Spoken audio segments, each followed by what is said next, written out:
Hello friends, hi everyone, welcome back to my YouTube channel study point with रुचि।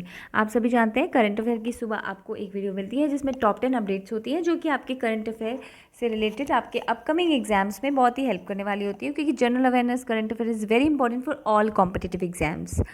तो फिर आप जो लोग RRB NTPC, UP triple SC के किसी भी एग्ज़ाम की या यूपीएसआई यूपीपीएससी से रिलेटेड किसी भी एग्ज़ाम, डीडीए ट्रिपल एसबी सभी में मस्ट है करंट अफेयर। तो ये उसी के लिए मैं वीडियो लाती हूँ आप लोगों के लिए कि आप लोगों को हेल्प मिले। और ये टॉप 10 क्वेश्चन आंसर होते हैं जिनके आने के बहुत चांसेस होते हैं। जो मेरे चैनल को पहली बार विजिट कर रहे हैं तो गाइज प्लीज़ सब्सक्राइब कर लीजिए, और सब्सक्राइब के बगल में आपको बेल आइकन मिलेगा, उसे हिट ज़रूर कर दीजिए। उससे आपको मेरे अपकमिंग वीडियोज़ की नोटिफिकेशंस मिलती रहेंगी। और आप आरआरबी एनटीपीसी की भी सीरीज़ चल रही है, यूपीजीके की भी सीरीज़ चल रही है, और प्रीवियस पेपर भी मैं अपलोड कर रही हूँ, तो आप लोग वो भी जाकर देख सकते हैं। मैं डिस्क्रिप्शन बॉक्स में सबका लिंक आपको प्रोवाइड करा दूँगी। और आपको कमेंट सेक्शन में मुझे कमेंट करके क्वेरी भी कर सकते हैं। अगर आपको किसी टॉपिक पे वीडियो चाहिए तो आप मुझे वो भी बोल सकते हैं। तो चलिए शुरू करते हैं फर्स्ट क्वेश्चन से। जगन्नाथ विद्या दिवेना योजना किस राज्य सरकार द्वारा शुरू की गई है? मध्य प्रदेश, आंध्र प्रदेश, असम या उड़ीसा? ये आंध्र प्रदेश के द्वारा शुरू की गई है। मैं आपको बताऊंगी, आंध्र प्रदेश के मुख्यमंत्री हैं वाईएस जगनमोहन रेड्डी। आप लोग जानते होंगे वाईएस जगनमोहन रेड्डी जी ने ही 28 अप्रैल 2020 को राज्य के गुंटूर जिले के टेढ़ेपल्ली में जगन्नाथ विद्या दिवेना योजना शुरू की है।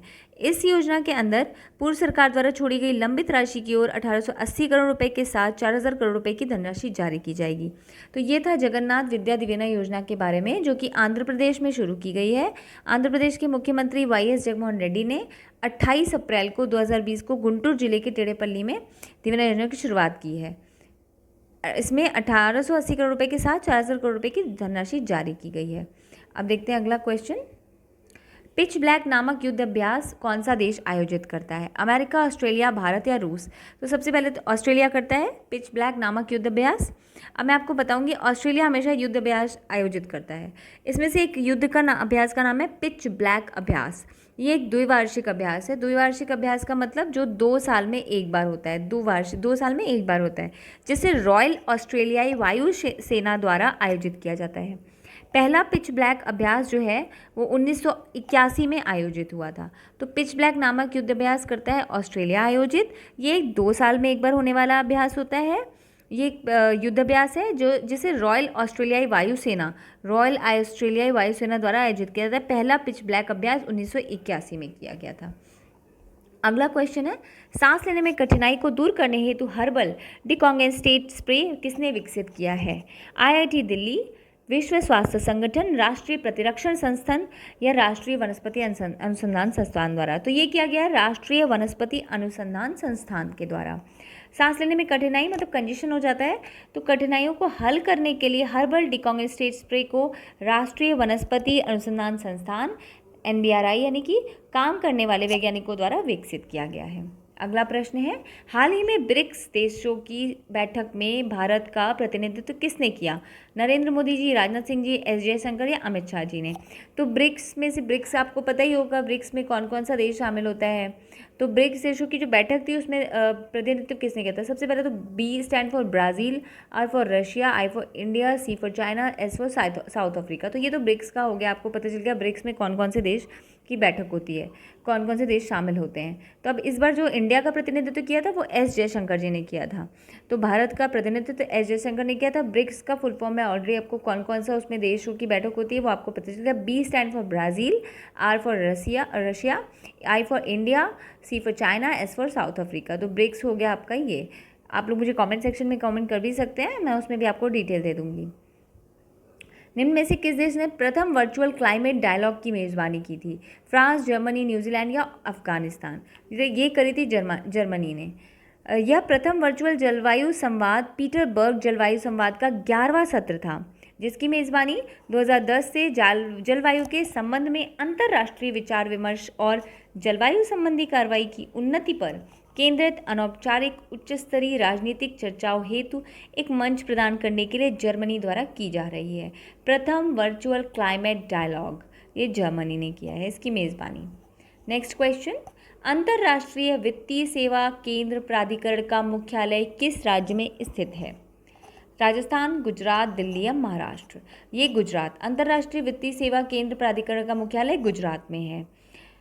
गुजरात के गांधीनगर में स्थित है। भारत सरकार ने एक अधिसूचना के माध्यम से अंतर्राष्ट्रीय वित्तीय सेवा केंद्र प्राधिकरण की स्थापना की है। अगला है अंतर्राष्ट्रीय नृत्य दिवस किस तिथि को मनाया जाता है? 27 अप्रैल, 28 अप्रैल, 29 अप्रैल या 26 अप्रैल? तो अंतर्राष्ट्रीय नृत्य दिवस ये मनाया जाता है 29 अप्रैल को। इंटरनेशनल डांस डे, इस दिवस का उद्देश्य लोगों को नृत्य के प्रति जागरूक करना है। यूनेस्को के अंतर्राष्ट्रीय थिएटर इंस्टीट्यूट की अंतर्राष्ट्रीय डांस कमेटी ने 29 अप्रैल को नृत्य दिवस के रूप में स्थापित किया और एक महान रिफॉर्मर जीन जॉर्ज नावेरे के जन्म की स्मृति में यह दिन अंतर्राष्ट्रीय नृत्य दिवस के रूप में मनाया जाता है। ये काफ़ी इंपॉर्टेंट है, ध्यान से देखिएगा आप लोग। 29 अप्रैल को अंतर्राष्ट्रीय नृत्य दिवस मनाया जाता है। दिवस के स्थापित एक महान रिफॉर्मर जीन जॉर्ज नावेरे के जन्म की स्मृति में अंतर्राष्ट्रीय होता है। ये यूनेस्को के अंतर्राष्ट्रीय थिएटर इंस्टीट्यूट की अंतर्राष्ट्रीय डांस कमेटी ने 29 अप्रैल को ही घोषित किया था। अमेरिका के राष्ट्रपति ने किसे आर्थिक सहयोग और विकास संगठन OECD के लिए नए दूत के रूप में नियुक्त किया है? सुभाष गर्ग, मनीषा सिंह, राजेश तोमर, शुभांगी शर्मा। मनीषा सिंह को किया है। संयुक्त राज्य अमेरिका के राष्ट्रपति ने भारतीय अमेरिकी मनीषा सिंह को आर्थिक सहयोग और विकास संगठन OECD के लिए नए दूत के रूप में नियुक्त किया है। अगला क्वेश्चन है, निम्न में से किसके द्वारा चंद्रमा का पहला भूवैज्ञानिक मानचित्र जारी किया गया था? ये बहुत इंपॉर्टेंट क्वेश्चन है। निम्न में से चंद्रमा का पहला भूवैज्ञानिक मानचित्र ISA, USGS, नासा या इसरो? तो ये किया गया था USGS, संयुक्त राज्य भूवैज्ञानिक सर्वेक्षण USGS ने वैज्ञानिक विवरणों के साथ चंद्रमा का पहला भूवैज्ञानिक मानचित्र जारी किया। अपोलो यज्ञ मैप्स और उपग्रहों द्वारा एकत्र किए गए नवीनतम आंकड़ों का प्रयोग करके मानचित्र बनाया गया है।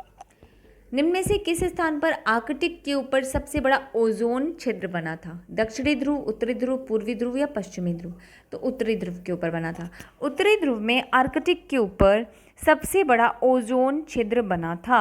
ओजोन का छेद होता है, ओजोन लेयर होती है, आप सब जानते होंगे। ओजोन छिद्र अपने आप बंद हो गया है और यूरोपीय संघ के Copernicus atmosphere monitoring service CAMS के शोधकर्ताओं द्वारा इनकी जानकारी दी गई है कि अब वो जो छेद था वो अपने आप बंद भी हो गया है। तो फ्रेंड्स, ये थे वो टॉप 10 अपडेट्स करंट अफेयर के क्वेश्चंस जो कि आपके लिए बहुत ही इंपॉर्टेंट हैं। तो और जैसा कि आप सब जानते हैं, 3 मई का जो लॉकडाउन 3 मई तक था वो बढ़ के 17 मई तक हो गया है। रेड, ऑरेंज, ग्रीन जोन जैसे भी हैं उनमें कुछ कुछ छूटें दी गई हैं, जिस हिसाब से रेड जोन में कोई भी छूट नहीं है। ऑरेंज और ग्रीन जोन का आपको डिटेल ऑलरेडी मिल चुका होगा, जोन में जो भी दिया गया है।